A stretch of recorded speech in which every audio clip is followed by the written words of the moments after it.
سب سے پہلے ہماری ویڈیو حاصل کرنے کے لیے ہمارا چینل سبسکرائب کریں اور بیل آئیکن کو کلک کر دیں۔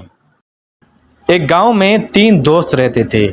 ان میں سے ایک کا نام تھا سدھیر، جو کہ ہمیشہ سفید کپڑے پہنتا تھا اور دل کا بہت ہی اچھا تھا۔ سدھیر کے ساتھ وہ دونوں دوست بہت بحث کرتے رہتے تھے اور ہمیشہ اسے چڑھاتے رہتے تھے۔ ایک دن دونوں دوست سدھیر کو جنگل میں لے جانے کی باتیں کرنے لگے اور اسے منانے کے لیے زور کرنے لگے۔ آخرکار وہ اسے منانے میں کامیاب ہو جاتے ہیں۔ وہ دونوں دوست بہت چالاک تھے، ہمیشہ اسے آگے رکھتے تھے اور خود پیچھے آہستہ آہستہ چلتے تھے۔ جنگل کا راستہ بہت ہی خطرناک تھا اور سنسان تھا، پر پھر بھی وہ کبھی بھی اس کے آگے نہیں جاتے تھے، ہمیشہ اس کے پیچھے ہی رہتے تھے۔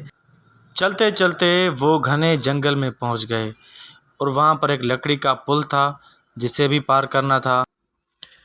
وہ تینوں رات کے اس ٹائم پر زندگی میں کبھی بھی جنگل میں نہیں گئے تھے، تو اس وجہ سے وہ بہت ڈرے ہوئے تھے۔ تھوڑی ہی دیر چلنے کے بعد وہ گھنے جنگل میں پہنچ جاتے ہیں۔ جنگل میں پہنچتے ہی سامنے ان کو ایک چڑیل نظر آ جاتی ہے۔ چڑیل کو دیکھ کر وہ بہت ڈر جاتے ہیں۔ چڑیل ان سے کہتی ہے کہ میں تم تینوں میں سے صرف ایک کو کھاؤں گی، اب تم تینوں مل کر فیصلہ کرو کہ تم میں سے کون مرنا چاہتا ہے۔ وہ تینوں اس کی باتیں چپ چاپ سنتے بھی ہیں اور ڈرتے بھی ہیں بہت اس سے۔ چڑیل بہت کوشش کرتی ہے ان سے بات کرنے کی، پر وہ اتنے ڈر جاتے ہیں کہ وہ کچھ بھی نہیں بول پاتے۔ وہ صرف اور صرف چپ چاپ چڑیل کو دیکھتے رہتے ہیں۔ چڑیل کو بہت غصہ آ جاتا ہے۔ پھر وہ تینوں وہاں سے بھاگنے کی کوشش کرتے ہیں، اسی طرح سے جسی طرح وہ جنگل میں آئے تھے اسی اسپیڈ سے واپس بھاگتے ہیں۔ بھاگتے بھاگتے بھاگتے بھاگتے وہ کیا دیکھتے ہیں کہ وہ چڑیل دوبارہ سے ان کے سامنے آ جاتی ہے اور ان سے کہتی ہے کہ مجھے غصہ نہ دلاؤ اور یہاں سے تم بھاگنے کی کوشش نہ کرو، تم کہیں نہیں بھاگ سکتے۔ تو وہ دونوں تو بہت چالاک تھے، تو وہ دونوں پتلی گلی پکڑ کر بھاگ جاتے ہیں، پر سدھیر بیچارہ بہت سیدھا بندہ تھا، تو وہ وہیں پر بے ہوش ہو کر گر جاتا ہے۔ جب وہ ہوش میں آتا ہے تو چڑیل اس کے سامنے کھڑی تھی۔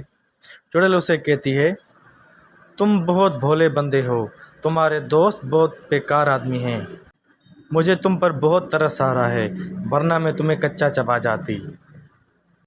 کیونکہ تمہارے دوست تمہیں چھوڑ کر بھاگ گئے ہیں، اسی لیے میں تمہیں نہیں کھاؤں گی، پر میں جو بول رہی ہوں اسے دھیان سے سنو اور ہمیشہ پوری زندگی میں ان باتوں کو یاد رکھنا۔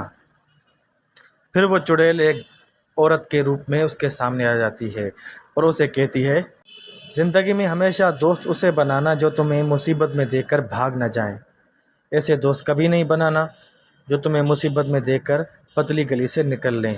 ہمیشہ دوست وہ ہوتے ہیں جو انسان کا پوری زندگی ساتھ دیتے ہیں، دوست کو کبھی نہیں چھوڑتا۔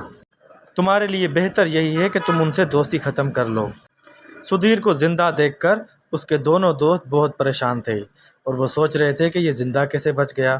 سدھیر نے ان سے کہا کہ آج کے بعد تمہاری اور میری دوستی ختم، تم دونوں دھوکے باز ہو، تم مجھے اس چڑیل کے سامنے دیکھ کر بھاگ آئے۔